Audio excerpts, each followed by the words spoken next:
Last week it was announced that Oklahoma State would start selling alcohol at football and basketball games. What is that going to do from a fan's perspective, especially here in Gallagher Arena? I have no idea. I hope it excites people to come in the building knowing that there's an option for them to indulge a little bit and have a good time, and maybe encourage them to get a little rowdy, not too rowdy, right? Not over the line, but they'll create a little bit more atmosphere and give people a sense that this is a place that they should be and have a good time with. We talked to Kent. He told us he's already down quite a bit of weight. Yeah. How have you seen him improve because of that? Well, I don't know if you guys paid attention. The first couple practices, he was running extra at the end because he couldn't make the runs, and he hadn't struggled as much. So, again, we talked about it yesterday. Those guys are starting to understand how they get their bodies to a place where they can perform. And, practices are pretty much the same amount of time, the same physicality, but the strength and conditioning aspect is starting to show itself up in practices and in terms of those guys being able to sustain a great amount of effort. You mentioned you talked to Jeff. What was that conversation like? I just encourage him, man. I'm there to support.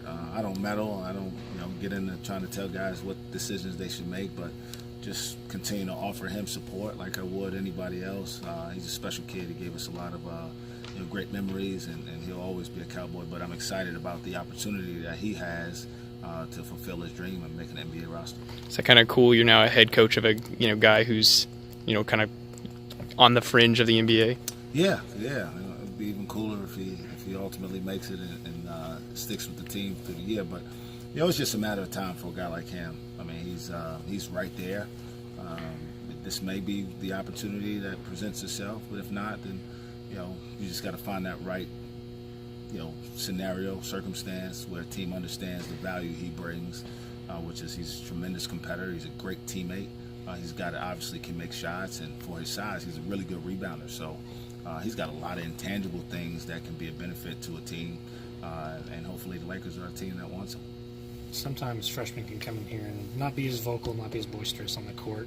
Isaac doesn't seem to have that issue. It seems every drill he's one of the loudest people out there, and especially for a freshman, that's got to be encouraging to you. Yeah, I think we talked about that before, but he kind of has a different presence about himself for a guy that's young, and because a lot of times freshmen don't really talk so much because they don't know what to say, and they don't have enough courage to put themselves out there and say something that's not right. But he doesn't mind because he's won.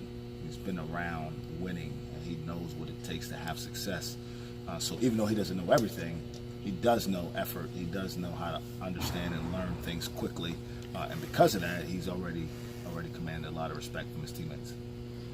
How do you see Thomas kind of like tiptoe on the line of having fun but still competing in those drills? Yeah, it's a fine line, man. When you get to a point where where things start to slow down because you know what to expect, then you can have fun with it.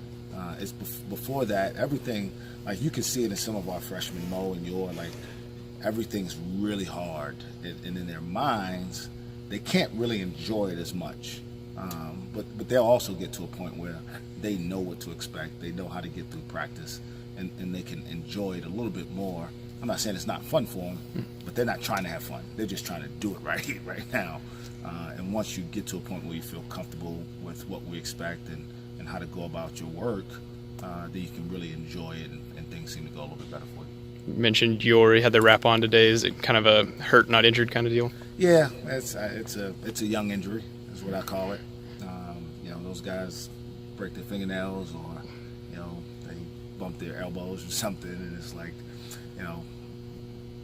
it's a big dramatic event. So all of those guys get hurt and knocked down at some point in practice. But you see the young guys, they're looking for a little sympathy.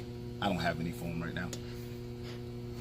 Coach, did you watch those freshmen? Does that kind of remind you of yourself when you were a freshman? I hope not. But I'm sure, there were moments that my coaches were scratching their heads, wondering how I could make some decisions that I made. But the good thing for them is there's a group of them.